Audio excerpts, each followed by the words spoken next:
Today's a little repair shop day. Getting some much needed rain here in Kaiser Falls. Found the clunk in the front of the big Ford here. Missing bushing for my spring eyelet. Got it all popped apart. The old one came out easy. That's nice. Didn't have to fight with that too much.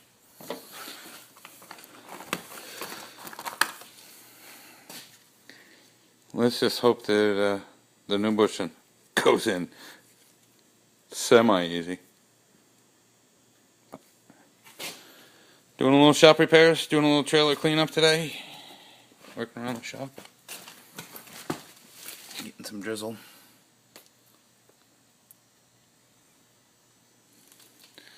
That's what's going on in the shop today. Got a little tiny fire going. Not much, just enough to keep the dampness out. But it's cooling off every day. Plenty of leaves in the racks today.